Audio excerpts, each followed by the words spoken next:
Hello friends, welcome to teachers diary. आज हमारे साथ स्पेशल गेस्ट हैं मिस्टर सुकृत रेहन। बिजनेसमैन भी है, इंजीनियर भी है। आज की जो स्पेशल हम टॉक करने जा रहे हैं आज की सीरीज के अंदर, आज के इस पॉडकास्ट के अंदर, देखो अगर आप ट्वेल्थ के अंदर हैं या अगर आप 10th या 11th कर रहे हैं, तो अगर आपको इंजीनियर बनना है तो कौन कौन सी चीजों को आपको ध्यान में रखना है, इनके बारे में आज हम मिस्टर सुकृत रेहन जी से बात करेंगे। Welcome sir, welcome to teachers diary. Sir, मेरा सबसे पहले ये प्रश्न है कि आप जैसे अभी बच्चा 10th के अंदर है और वो इंजीनियर बनना चाहता है, तो किन किन चीजों को उसको अभी से ही ध्यान में रखना चाहिए ताकि वो एक बेस्ट इंजीनियर का एक बेस्ट कॉलेज के अंदर जो है वो अपनी एडमिशन करा सके। So, Rohit, I'll like to say something.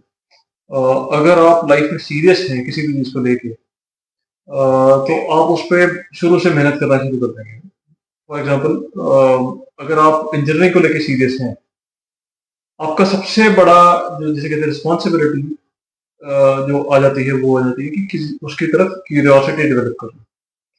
Curiosity से मेरा मतलब है कि हर जगह इंजीनियरिंग को देखना, इंजीनियरिंग के बारे में और नई चीज़ें जानना, इंजीनियरिंग होती क्या है, इंजीनियरिंग कॉलेजेस कौन से हैं, इंजीनियरिंग एंट्रेंस एग्जाम कैसे हैं, और कौन सी बुक्स पढ़नी चाहिए, इन सब चीज़ों की तरफ आप ज़्यादा जैसे भी आपने बात करी है कि सबसे पहले बच्चे को ये पता होना चाहिए कि एंट्रेंस एग्जाम्स कौन से होते हैं। जी। तो जैसे हम सभी जानते हैं कि अगर आपको इंजीनियरिंग के अंदर जाना है तो जेई का एग्जाम जो है वो मेंस का और एडवांस का देना। सिर्फ जेई नहीं, आपकी बात एक मिनट आपको और बता हाँ दूं थोड़ा सा। सिर्फ जेडब्ल्यू नहीं होता, आईआईटी जेई नहीं होता, बहुत सारे और एग्जाम होते हैं। फॉर एग्जाम्पल बिटसैट एक होता है, yes yes yes, Birla institute of technology Yes, yes, yes. Technology sciences, उनमें इंटरेस्ट के लिए बिटसैट होता है।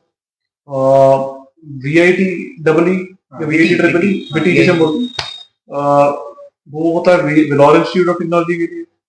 ऐसे बहुत सारे इंजीनियरिंग कॉलेजेस हैं जिनमें अपने एंट्रेंस एग्जाम होते हैं। मतलब जैसे आप कह रहे हो कि अगर कोई भी बंदा चाहे वो बिट्स का देता है वीआईटी, वो बीटेक के लिए जो है वो क्वालिफाई कर सकता है। जी जी।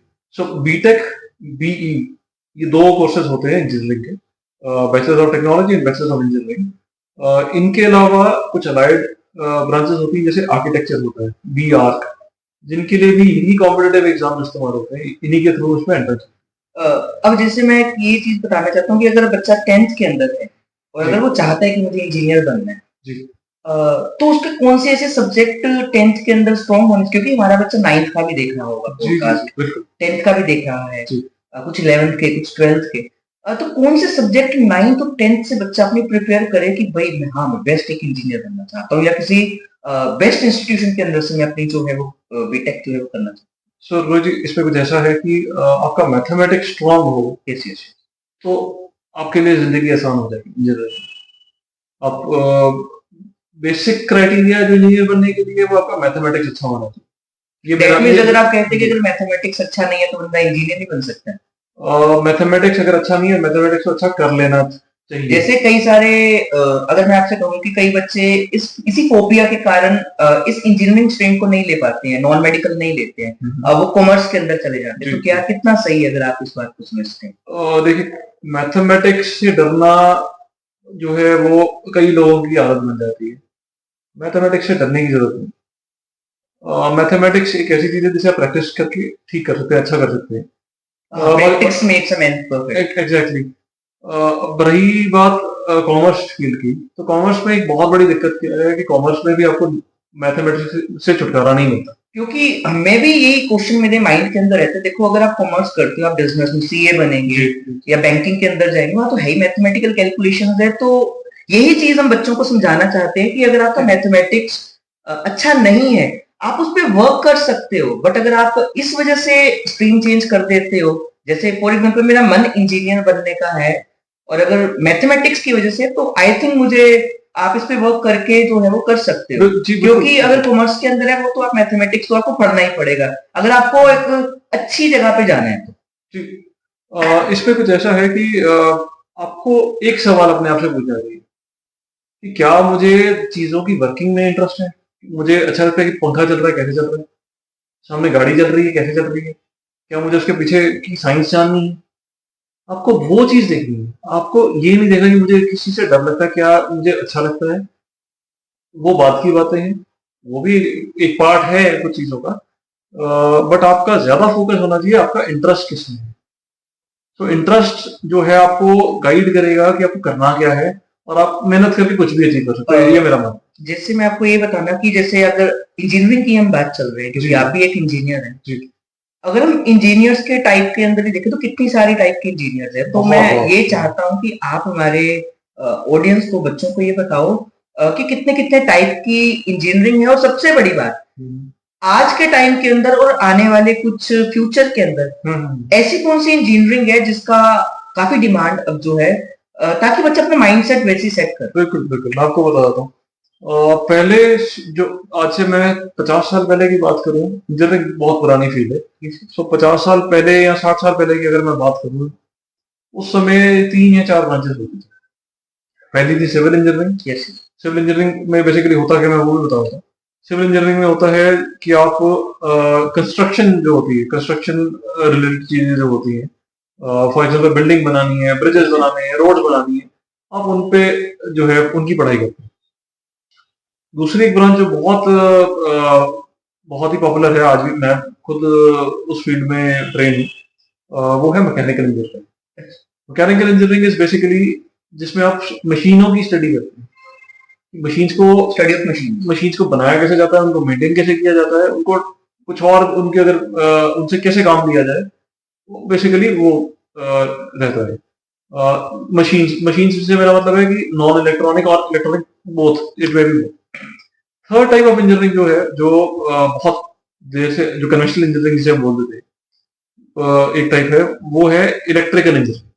तो इलेक्ट्रिकल इंजीनियरिंग में बेसिकली इलेक्ट्रिकल सिस्टम्स जो हैं, हम उनकी स्टडी करते हैं। सर एक मेरा क्वेश्चन है, मोस्ट ऑफ द बंदों को ये नहीं पता इलेक्ट्रिकल इंजीनियर और इलेक्ट्रॉनिक्स इंजीनियर में क्या डिफरेंस है, बिल्कुल क्योंकि मोस्ट ऑफ द बंदा नाम सेम है, मिलता जुलता है, उन्हें लगता है कि इलेक्ट्रॉनिक्स एंड इलेक्ट्रिकल। फिर जब वो अपना कॉलेज में जाते हैं एडमिशन लेने के लिए, अच्छा ये तो अलग अलग ब्रांचेज है। बहुत फर्क तो थोड़ा सा आप हमारे स्टूडेंट्स को गाइड कर दीजिए कि what is the difference between electrical and electronics engineer. So दोनों में फर्क है, काफी फर्क है।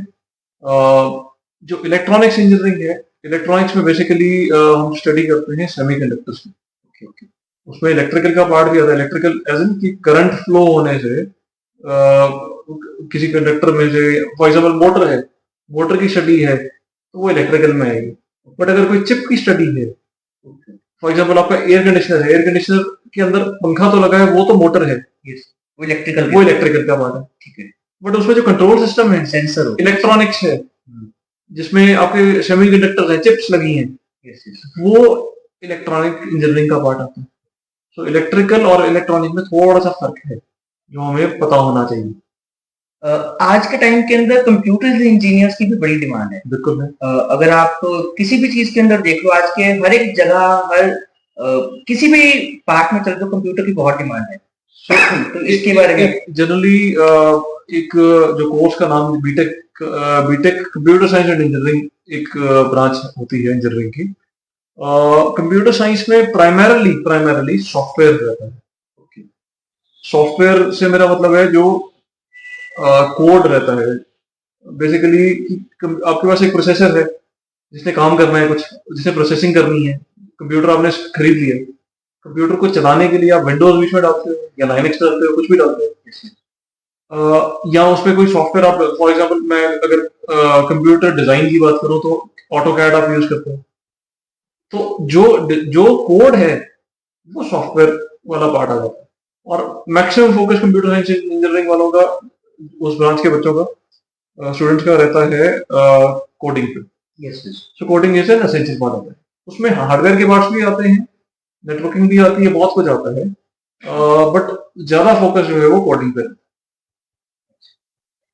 चलिए, जैसे अभी हमने इंजीनियरिंग के बारे में सुना, अब हम ये जानना चाहते हैं कि जैसे अभी सर ने बताया है कि इंजीनियरिंग करने के लिए जेई का पेपर होता है, बिट्स का होता है, वीआईट्रिपली का होता है।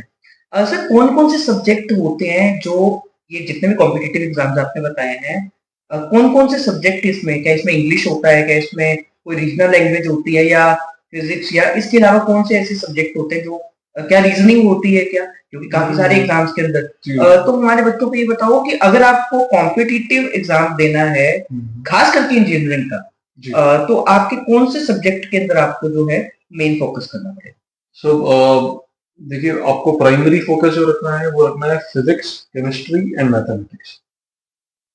लैंग्वेजेस जो हैं वो, लैंग्वेजेस क्या होती है? लैंग्वेजेस बस आपके विचारों को दूसरे इंसान तक पहुंचाने का एक जरिया है। लैंग्वेजेस इतनी इसमें इम्पोर्टेंट नहीं है। क्या रीजनिंग वगैरह या जनरल नॉलेज के क्वेश्चंस भी जनरल नॉलेज भी इम्पोर्टेंट नहीं है। क्या इसमें इस एग्जाम्स के अंदर आते हैं क्या? एजर्शन रीजनिंग आ सकते हैं। एजर्शन रीजनिंग जो है वो आपका बेसिकली लॉजिकली माइंड, आपका लॉजिक कैसा है वो डिटरमाइन करते हैं। वैसे क्वेश्चन आ सकते हैं। अगर आप कहें कि जनरल नॉलेज के क्वेश्चंस नहीं आते एंट्रेंस एग्जाम। जैसे मैं एक क्वेश्चन और मेरे माइंड के अंदर आया कि अगर अगर आप साइंस स्ट्रीम लेते हैं, फॉर एग्जांपल अगर आप नॉन मेडिकल लेते हैं, जी, आपका मन नहीं है इंजीनियर बनने का, पर मैं चाहता हूँ कि मैं डिफेंस फोर्सेस के अंदर जाऊँ, तो क्या हम जा सकते हैं? देखिए, डिफेंस फोर्सेस जो है उसके लिए आपको एनडीए एग्जाम देना पड़ेगा। NDA and NA exam. उसमें और जेई के एग्जाम में क्या, थोड़ा सा अगर मुझे आप थोड़ा सा बता पाए कि जेई में और एनडीए के एग्जाम में क्या डिफरेंस? थोड़ा फर्क रहता है। बेसिकली एनडीए का एग्जाम जो है उसमें ज्यादा फोकस रहता है 10th तक की पढ़ाई। 10th तक की पढ़ाई का प्लस जनरल नॉलेज का रहता है उसमें फोकस। 10th तक की पढ़ाई से मेरा मतलब है कि अगर आपने 10th क्लास तक बहुत अच्छे से मैथमेटिक्स पढ़ा है, मैथमेटिक्स एक बहुत बड़ा पार्ट है उसका, मतलब almost half the exam is mathematics. अगर 10th तक आपने मैथमेटिक्स बहुत अच्छे से पढ़ा है और आप प्रैक्टिस में हैं, आप प्रैक्टिस कर रहे हैं लगातार, प्लस आपको थोड़ा अच्छा इंटरेस्ट है साइंस सब्जेक्ट में, फिजिक्स, केमिस्ट्री, बायोलॉजी में, बहुत हाई लेवल का आपको पढ़ने की जरूरत नहीं। और आपकी जनरल नॉलेज अच्छी है, आप करंट अफेयर्स के साथ, इसमें करंट अफेयर्स आते हैं इसमें अगर आप करंट अफेयर से अच्छी तरह जिसे कहते हैं कि आप परिचित हैं, आपको इंटरेस्ट है करंट अफेयर्स में, आप मेहनत करते हैं, तो आपको एनडीए का रिटर्न एग्जाम क्रैक करने में कोई दिक्कत नहीं। कितने टाइप के इसके, जैसे अभी आपने रिटर्न एग्जाम की बात करी, तो क्या इसके अलावा भी कोई और होते हैं? इसके अलावा और कुछ डिफेंस फोर्सेस के होते हैं? नहीं, फॉर एग्जांपल जैसे भी आपने बोला कि रिटर्न एग्जाम क्रैक हो जाएंगे, क्या जब कोई अगर रिटर्न एग्जाम क्रैक कर लेता है, क्या उसके बाद भी उसका कोई स्टेज आती है क्या? सो रिटर्न एग्जाम के बाद आती है इंटरव्यू की बारी। अच्छा, उसमें क्या होता है? तो इंटरव्यू में जनरली वो आपका साइकोलॉजिकल टेस्ट करते हैं। फिजिकल टेस्ट तो होते ही है, ऑब्वियसली फिजिकल टेस्ट के बिना तो आर्म फोर्सेस में कोई मतलब नहीं है। बिकॉज जिसने लड़ना है, फ्रंट पे जाके दुश्मन के साथ लड़ाई लड़नी है, अपने देश को उस तरह से सर्व करना है, उस इंसान के लिए जरूरी है कि वो फिजिकली और मेंटली फिट हो, physically, emotionally and mentally fit. So उन चीजों को चेक करने के लिए सेकंड राउंड होता है इंटरव्यू, जिसे हम कहते हैं, जिसे हम सेकंड एनडीए पार्ट 2 कहते हैं, या फिर एसएसबी कहते हैं। उसमें वो चीजें चेक होती है। उसमें आपका साइकोमेट्रिक एनालिसिस होता है, उसमें आपको प्रेशर कंडीशन में आप कैसा परफॉर्म करते हैं वो जज किया जाता है। हर एक के बस का नहीं होता, बट जो उस काबिल होते हैं वही फौज में जाके सर्व करते हैं। फौज एज एन आर्मी, एयरफोर्स और नेवी, इनमें सर्व करते हैं। इन सब एग्जाम्स के अलावा कुछ और एग्जाम्स होते हैं, जैसे मेरा नेक्स्ट क्वेश्चन यही था। जी जी। और एग्जाम्स में जैसे एफकैट होता है। यस। इसके अलावा फिर बहुत तरह के, जैसे सीआरपी का होता है, जो यूपीएससी कंडक्ट करता है, जो पैरामिलिट्री के लिए होता है। सर इसी बात से ही एक मेरे माइंड में भी क्वेश्चन आया है जी। जैसे अभी आपने बोला यूपीएससी का, अब यूपीएससी का एग्जाम काफी सारे बच्चे जो हैं वो उसके लिए प्रिपरेशन करते हैं, लाखों में। मैं अगर अपने एक्सपीरियंस के हिसाब से देखो, यूपीएससी का एग्जाम जो है वो तो ग्रेजुएशन के बाद होता है। ऐसा नहीं है, यूपीएससी बहुत स्टेजेस पे एग्जाम कंडक्ट करता है। इवन जो एनडीए का एंट्रेंस एग्जाम है वो भी यूपीएससी ही कंडक्ट करता है। नहीं, जो यूपीएससी का मेन जो आईएएस का है, जो कुछ ऐसा, यूपीएससी बहुत तरह के एग्जाम कंडक्ट करता है। सो यूपीएससी जो एडमिनिस्ट्रेटिव सर्विसेज के लिए जो एग्जाम होते हैं वो ग्रेजुएशन के बाद होते हैं दिल्ली में। तो अब मेरा वही मेन क्वेश्चन, जैसे अभी आपने बोला ग्रेजुएशन के बाद जी, कई सारे बच्चे, आई थिंक मैं 70 to 80% बच्चे कहूंगा, जी जी, जो यूपीएससी के लिए प्रिपेयर करते हैं वो फिर नॉन मेडिकल स्ट्रीम को ऑप्ट नहीं करते, वो ह्यूमैनिटीज को या आर्ट्स को ऑप्ट कर लेते हैं। ये कितना का सही है और कितना का गलत है, मतलब ये हम अपने ऑडियंस को बताना चाहिए। और कुछ भी गलत नहीं होता, कुछ भी सही नहीं होता। हर इंडिविजुअल के लिए अलग कंडीशंस हैं, अलग रिस्पॉन्स होता है हर इंडिविजुअल का। मेरा पर्सनल ओपिनियन ये है कि अगर आप इंजीनियरिंग की तैयारी करते हैं तो ये आपको लाइफ के लिए प्रिपेयर कर देता है, जिंदगी के लिए प्रिपेयर कर देता है। Yes, yes. कैसे कर देता है उस पर आते हैं। इंजीनियरिंग में आपको सबसे पहली चीज सिखाई जाती है चीजों को एनालिसिस करना। सो एनालिसिस से मेरा मतलब है कि आपको चीजों की बारीकी में जाना जो है वो इंजीनियरिंग में सिखाया जाता है। आप हर चीज को ज्यादा साइंटिफिक तरीके से, ज्यादा सिस्टमेटिक तरीके से समझ पाते हैं, ये मेरा मानना है। इंजीनियरिंग की पढ़ाई करने का यूपीएससी के लिए एक फायदा है कि आपको साइंस सब्जेक्ट्स जो है और मैथमेटिक्स है उसके लिए ज्यादा मेहनत नहीं करनी। आपको हाँ मेहनत करनी पड़ती है कुछ चीजों पे, जैसे आपको जनरल स्टडीज पे मेहनत करनी पड़ती है, आपको हिस्ट्री पे मेहनत करनी पड़ती है टाइम्स, ज्योग्राफी पे करनी पड़ती है, मतलब सोशल साइंसेस जो है उन पे आपको मेहनत करनी पड़ती है। सिविक्स पे बहुत मेहनत करनी पड़ती है, सिविक्स एंड पॉलिटी पे बहुत मेहनत करनी पड़ती है। But ultimately it becomes very easy. ये मेरा ओपिनियन है, मैं गलत भी हो सकता हूँ, बट ये मेरा पर्सनल ओपिनियन है। इसमें हर इंसान के लिए अलग हो सकता है। अच्छा सर, मुझे ये चीज बताइए कि अभी आपने इंजीनियरिंग के बारे में तो हमने डिस्कस कर लिया कि एग्जाम्स के बारे में भी डिस्कस कर लिया, स्ट्रीम्स के बारे में भी डिस्कस किया। अब मुझे स्ट्रीम का भी पता लग गया, मुझे एग्जाम का भी पता लग गया, बट मेरा कौन सा एम होना चाहिए कि मुझे किस कॉलेज के अंदर जाके अपनी एडमिशन दे, क्योंकि जब तक मुझे यही नहीं पता होगा, बीटेक ही है वो तो कहीं से भी कर सकते हैं। बिल्कुल, हर शहर में कॉलेजेस हैं। तो फिर मेरा क्या एम होना चाहिए कि मुझे कहाँ से एडमिशन लेनी है? और देखिए, हर बच्चे का इररिस्पेक्टिव ऑफ हिज और हर कंडीशंस एम बड़ा ही होना चाहिए, मेरा मानना। बिल्कुल जी। बाकी जिंदगी कहाँ लेके जाती है वो हमारे कंट्रोल में हमेशा नहीं होता, बट हमारा एम और हमारे डायरेक्शन जो है वो सब it should be towards the Heights. So India में बेस्ट इंजीनियरिंग कॉलेजेस कौन से हैं? आईआईटीज हैं। आईआईटीज में कुछ पुराने आईआईटीज हैं, ये गवर्नमेंट के इंस्टीट्यूशन। सो आईआईटीज बेसिकली है Indian Institute of Technology. Okay. ये government of India, central government, ministry of human resource and development थी पहले, अब उसका नाम चेंज हो चुका है। Now it is ministry of education I suppose. उनके अंडर ये आते हैं इंस्टीट्यूशंस, और ये इंडिया के top education and research institutions में एक गिने जाते हैं। इस समय अगर मैं बात करूं तो टॉप आईआईटीज कौन से हैं जो पुराने आईआईटीज हैं? एक IIT Delhi, IIT Bombay, IIT Chennai और मद्रास, आईआईटी खड़गपुर, आईआईटी कानपुर।